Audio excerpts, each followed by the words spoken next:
y a des axes de travail qui ont été développés, notamment sur le compostage, pour réduire absolument, la clé est là, il faut vraiment que les habitants le comprennent. Si on veut arriver à fermer cet incinérateur à l'échéance de cette fin de délégation de service public en 2030, il faut réduire massivement nos ordures ménagères. C'est nous tous qui sommes concernés. Avec pour le coup Audrey Bordier qui nous rejoint en studio. Bonjour Audrey. Bonjour François, bonjour à tous. Et aux côtés donc de Raphaël Castera, maire de Passy. Bonjour monsieur le maire. Bonjour à tous. Bonjour monsieur le maire. Alors vous étiez attentif pendant le journal quand on a parlé des scolides. Vous disiez oui, il faut vraiment qu'on entretienne nos forêts, c'est primordial.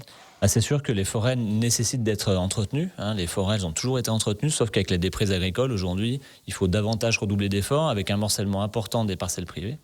Et les forêts, au bout d'un moment, elles dégénèrent et le scolite fait des ravages également.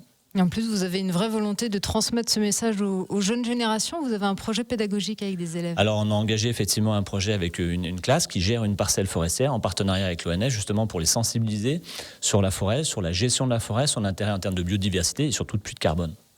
Raphaël Castera, la 11e édition d'Océade commence aujourd'hui. Nous en avons parlé avec notre invité vendredi dernier. Jusqu'au 9 juin, des dizaines d'événements seront proposés aux professionnels à travers toute la Haute-Savoie.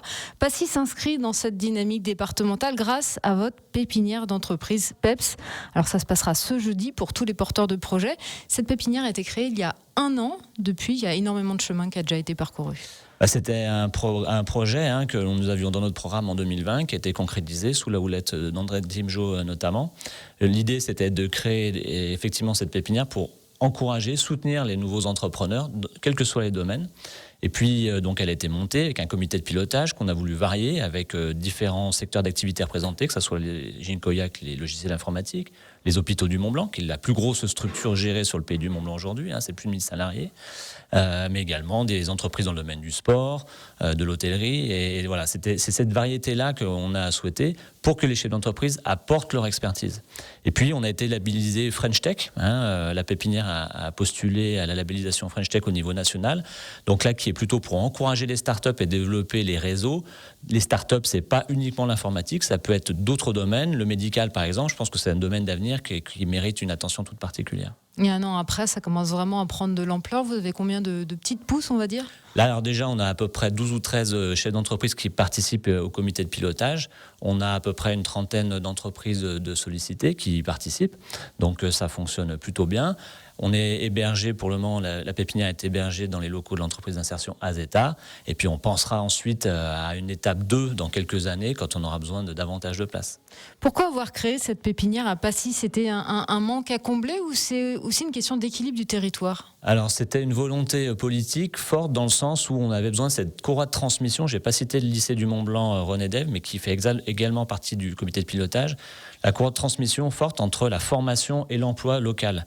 Et on le voit bien aujourd'hui dans différents domaines. On parle du tourisme beaucoup, mais c'est également le BTP. On manque de bras dans le BTP. Aujourd'hui, on est obligé de reporter des appels d'offres parce que les entreprises ne peuvent pas répondre aux appels d'offres des collectivités. On manque de technicité sur la rénovation énergétique. Alors, on n'en a encore pas là, mais il y a quand même beaucoup de domaines d'activité qui nécessitent de la formation et de les valoriser. Il y a d'autres domaines moins connus. Les emplois de dans 10 ans n'existent peut-être pas encore aujourd'hui.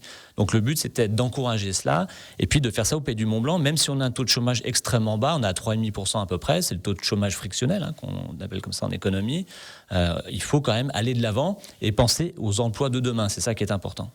Autre sujet de dynamisme à Passy, à créer, voire à recréer, cela concerne le plateau d'Acier. On en a parlé de la clinique Sorcelmoz la semaine dernière sur notre antenne. Au-delà de ce bâtiment historique, c'est vraiment tout un secteur de Passy qui a réinventé. Nous, c'est la stratégie qu'on a insufflée, c'est de passer à une 3e étape pour le plateau d'Acier. La première étape économique à l'époque, c'était l'économie agro-pastorale, comme partout au Pays du Mont et partout en Haute-Savoie. Et puis, il y a eu ce développement extraordinaire apporté par les sanatoriums à partir de 1924, 2000 lits médicaux créés, tout un écosystème de commerce également, d'hébergement, mais de métiers, de lingerie, d'approvisionnement en nourriture, et puis bien entendu tout le personnel infirmier. Maintenant, les établissements sont tous partis, sauf un, Paracy, qui est en train de se relocaliser, qui est bientôt terminé à Passy, et qui sera probablement inauguré là dans l'été. Tous sont partis. Donc il y a ces énormes bâtiments qui ont une valeur historique et patrimoniale. Nous, ce que l'on souhaite aujourd'hui, vu l'emplacement qui est quand même extraordinaire, plein sud, à 1000 mètres d'altitude, avec une vue à la fois sur la chaîne des Fives et également Mont-Blanc, d'en faire un lieu touristique avec des lits chauds de préférence. Donc c'est cette stratégie qu'on a engagée, c'est le discours que l'on porte auprès des différents investisseurs.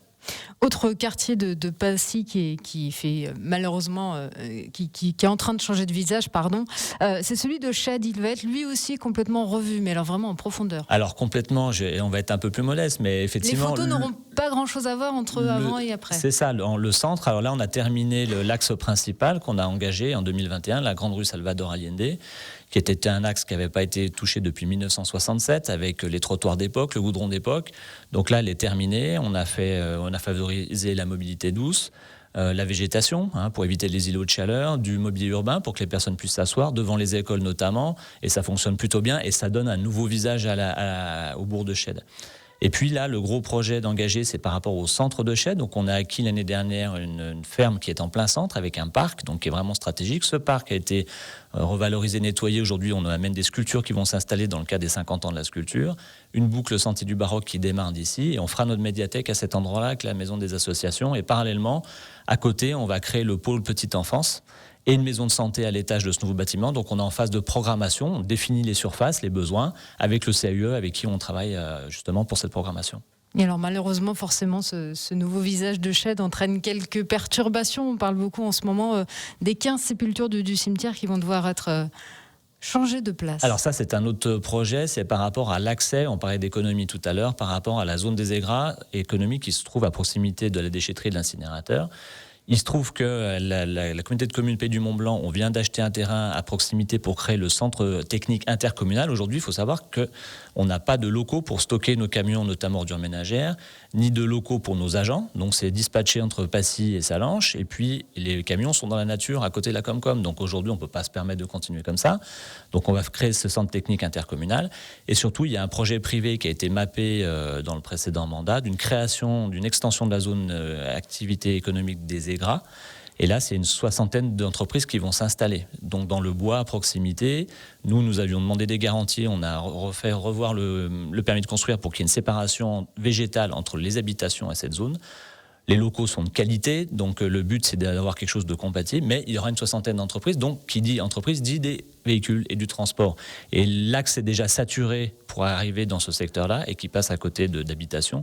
Donc le but c'est de créer une voie de contournement qui nécessite malheureusement de transférer une quinzaine de sépultures.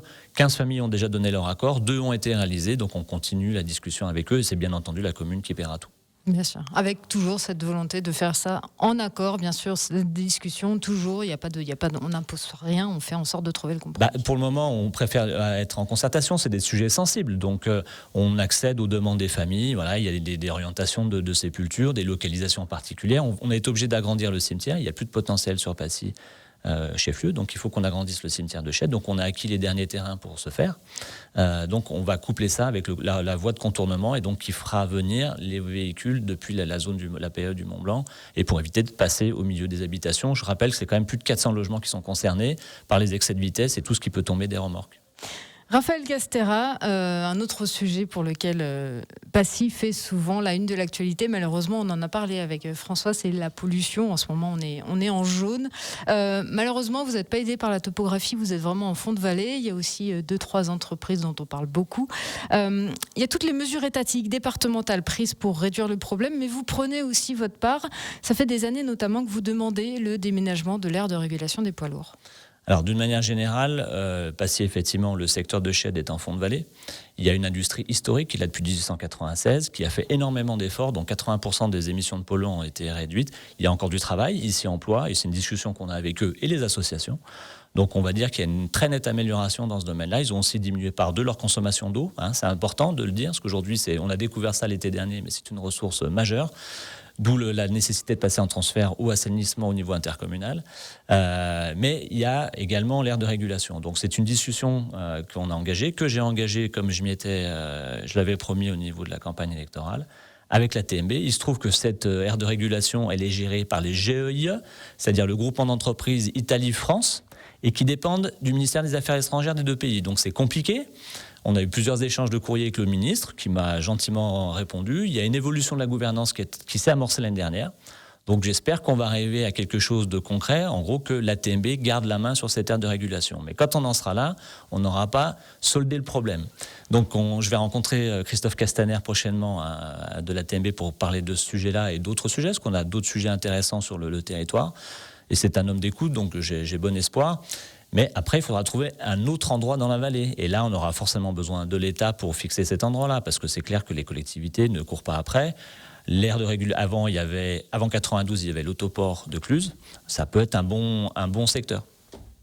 On va continuer dans quelques instants, bien sûr, notre deuxième partie d'interview politique avec Bonjour Monsieur le maire, avec Raphaël Castera. On va continuer évidemment de parler de la qualité d'air, notamment de l'incinérateur, de Colère Pure. Bref, bien des projets nous attendent dans quelques instants, toujours aux côtés d'Audrey Bourdier. C'est la matinale des Super Leftos. Un nouvel épisode que vous découvrez peut-être actuellement sur Radio Mont-Blanc. Si vous avez loupé bien sûr la première partie, je vous inviterai à la réécouter dans quelques instants en podcast et en replay vidéo sur la page Facebook Radio Mont-Blanc. Le pays du Mont-Blanc est à l'honneur avec le maire de Passy, Raphaël Castera, pour cette deuxième partie d'interview, toujours aux côtés d'Audrey Bourdier. Et juste avant la pause, on parlait de cette aire de régulation des poids lourds. Autre mesure demandée par beaucoup d'habitants pour réduire la pollution au pays du Mont-Blanc, c'est la fermeture de l'incinérateur. Pour le maire de Saint-Gervais, Jean-Marc Peyex, ça pourrait être fait d'ici 3-4 ans. Qu'est-ce que vous en pensez, Raphaël Castera ? Non, c'est pas si simple. C'est une divergence qu'on a avec Jean-Marc. C'est pas aussi simple que ça. Aujourd'hui, il y a 60 000 tonnes d'incinérés.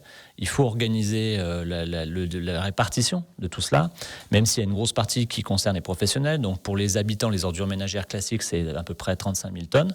Donc, il y a des choses qui ont été engagées par le CITOM, qui gère cet incinérateur. Je rappelle que c'est pas la communauté de communes Pays du Mont-Blanc, mais le CITOM, qui regroupe 20 communes, dont des communes de Savoie. Donc il y a des axes de travail qui ont été développés, notamment sur le compostage, pour réduire absolument, la clé est là, il faut vraiment que les habitants le comprennent. Si on veut arriver à fermer cet incinérateur à l'échéance de cette fin de délégation de service public en 2030, il faut réduire massivement nos ordures ménagères. C'est nous tous qui sommes concernés. Autant les filières professionnelles, les paysagistes, le BTP, ils ont ce qu'il faut, entre guillemets, mais c'est aux habitants, à nous tous, de faire un effort. Donc depuis le 1er janvier, on peut mettre tous les emballages précis dans les bacs jaunes, ce qui réduit considérablement nos poubelles. Mais il y a encore du chemin à parcourir, notamment quand on voit que l'année dernière, c'était à peu près 4500 tonnes, les emballages, c'est rien, quoi. Donc il faut aller beaucoup, beaucoup plus loin. Donc là, c'est un mouvement conjoint. Il faudra penser au solde, ce qui nous restera. Comment faire ? Aujourd'hui, Marigny est saturé, un incinérateur de Marigny est saturé. On sait qu'il y a un petit peu de potentiel sur le secteur d'Annecy, mais il faut discuter avec les autres syndicats de gestion des ordures ménagères et puis bien sûr les services de l'État en la matière. Vous avez un autre projet aussi pour Passy, celui d'un réseau de chaleur comme Marigny justement, et d'une chaudière biomasse. Ce projet est à l'étude depuis 2021.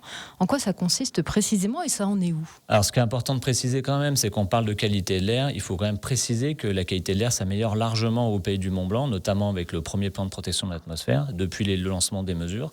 Il y a encore des efforts à faire, on en convient tous, que ce soit les élus, les services de l'État, mais on a diminué à peu près de 32-33% les émissions de particules fines. Donc c'est quand même pas rien, c'est un tiers par rapport à ce qui était mesuré auparavant. Il faut continuer, il y a une petite remontée des PM2,5, notamment l'année dernière. Donc Atmo est en train de finaliser, de consolider ces données, mais on sait que c'est une donnée qui est commune à toutes les vallées alpines, d'Autriche et de Suisse.